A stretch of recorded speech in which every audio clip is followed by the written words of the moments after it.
एक ऐसी ही संपूर्ण जानकारी। 60 साल तक भारत में प्रतिबंधित रहा था नाथूराम का अंतिम भाषण कि आखिर उन्होंने गांधी को क्यों मारा। 30 जनवरी 1948 को नाथूराम ने महात्मा गांधी की गोली मारकर हत्या कर दी थी। लेकिन नाथूराम गोडसे इस घटना के बाद घटनास्थल से फरार नहीं हुआ, बल्कि उसने आत्मसमर्पण कर दिया। नाथूराम गोडसे समेत 17 अभियुक्तों को गांधी जी की हत्या के लिए मुकदमा चलाया गया। इस मुकदमे की सुनवाई के दरमियान न्यायमूर्ति खोसला ने नाथूराम से अपना वक्तव्य पढ़कर सुनाने को कहा, जिसे न्यायमूर्ति ने स्वीकार कर लिया। हालांकि सरकार ने नाथूराम से इस वक्तव्य पर प्रतिबंध लगा दिया था, लेकिन नाथूराम के छोटे भाई और गांधी जी की हत्या के सहयोगी गोपाल गोडसे ने 60 साल की लंबी कानूनी लड़ाई लड़ने के बाद सुप्रीम कोर्ट में विजय प्राप्त की और नाथूराम का वक्तव्य प्रकाशित किया गया। नाथूराम गोडसे ने गांधी हत्या के पक्ष में अपनी 150 दलीलें न्यायालय के समक्ष प्रस्तुत की। तो दोस्तों, आज हम आपको दिखाने जा रहे हैं उसी वक्तव्य से कुछ मुख्य अंश।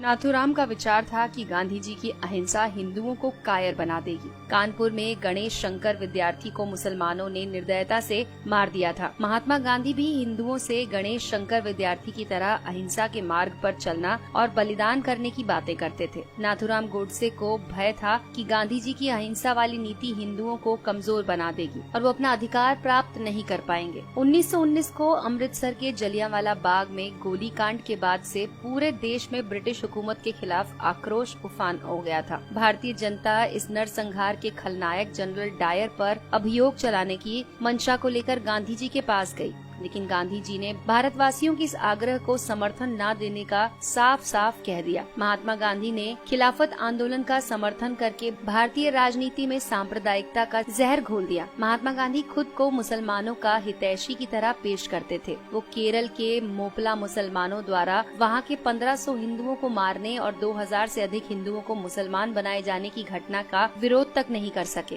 कांग्रेस के त्रिपुरा अधिवेशन में नेताजी सुभाष चंद्र बोस को बहुमत से कांग्रेस अध्यक्ष चुन लिया गया, किंतु गांधी जी ने अपने प्रिय सीतारमैया का समर्थन दे दिया। गांधी जी ने सुभाष चंद्र बोस से जोर जबरदस्ती करके इस्तीफा देने के लिए उन्हें मजबूर कर दिया। 23 मार्च 1931 को भगत सिंह, सुखदेव और राजगुरु को फांसी दे दी गई। गांधी जी कश्मीर के हिंदू राजा हरि सिंह से कहा कि कश्मीर मुस्लिम बहुल क्षेत्र है, अतः वहाँ का शासक कोई मुसलमान होना चाहिए। अतएव राजा हरि सिंह को शासन छोड़कर काशी जाकर प्रायश्चित करना चाहिए। जबकि हैदराबाद के निजाम के शासन का गांधी जी ने समर्थन किया था, जबकि हैदराबाद हिंदू बहुल क्षेत्र था। गांधी जी की नीतियां धर्म के साथ बदलती रहती थीं। उनकी मृत्यु के बाद सरदार पटेल ने सशक्त बलों के सहयोग से हैदराबाद को भारत में मिलाने का कार्य किया। गांधी जी के रहते ऐसा करना संभव नहीं होता। पाकिस्तान में हो रहे भीषण रक्तपात से किसी तरह से अपनी जान बचाकर भारत आने वाले विस्थापित हिंदुओं ने दिल्ली की खाली मस्जिद में जब आश्रय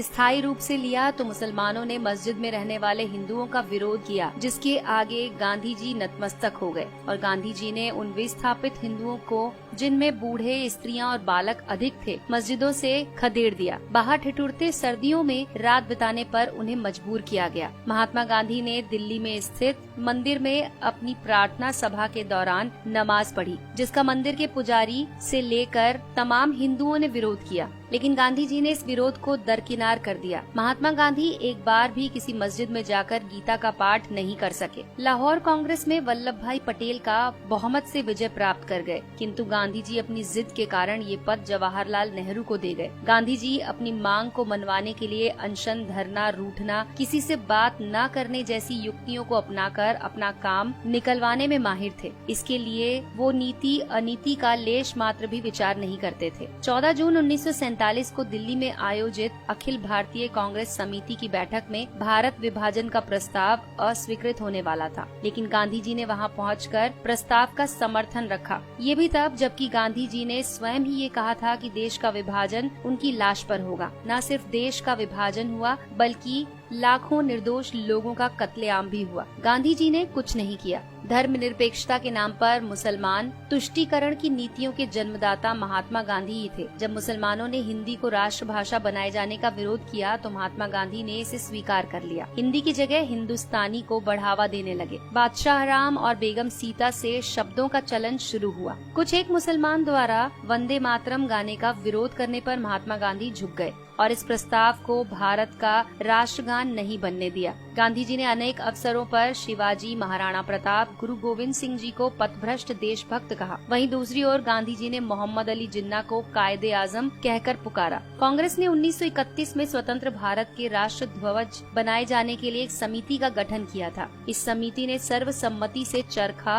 और भगवा वस्त्र को भारत का राष्ट्र ध्वज के डिजाइन को मान्यता दी, किंतु गांधी जी की जिद के कारण उसमें तिरंगा बनाया गया। जब सरदार वल्लभ भाई पटेल के नेतृत्व में सोमनाथ मंदिर का सरकारी व्यय पर पुनर्निर्माण करने का प्रस्ताव पारित किया गया, तब गांधी जी, जो कि मंत्रिमंडल के सदस्य भी नहीं थे, सोमनाथ मंदिर पर सरकारी व्यय के प्रस्ताव को निरस्तर कर दिया और 13 जनवरी 1948 को आमरण अनशन के माध्यम से सरकार पर दिल्ली की मस्जिदों का सरकारी खर्च से पुनर्निर्माण करने का दबाव डालने लगे। भारत को स्वतंत्रता के बाद पाकिस्तान को एक समझौते के तहत 75 करोड़ रुपए देने थे। भारत ने 20 करोड़ रुपए दे भी दिए थे, लेकिन इसी बीच 22 अक्टूबर 1947 को पाकिस्तान ने कश्मीर पर आक्रमण कर दिया। केंद्रीय मंत्रिमंडल ने आक्रमण से क्षुब्ध होकर 55 करोड़ की राशि न देने का निर्णय ले लिया था, जिसका महात्मा गांधी ने विरोध किया और आमरण अनशन शुरू कर दिया, जिसके परिणाम स्वरूप 55 करोड़ की राशि भारत ने पाकिस्तान को दी। महात्मा गांधी भारत के नहीं अपितु पाकिस्तान के राष्ट्रपिता थे, जो हर एक कदम पर पाकिस्तान के पक्ष में खड़े रहे, फिर चाहे पाकिस्तान की मांग जायज हो या नाजायज। गांधी जी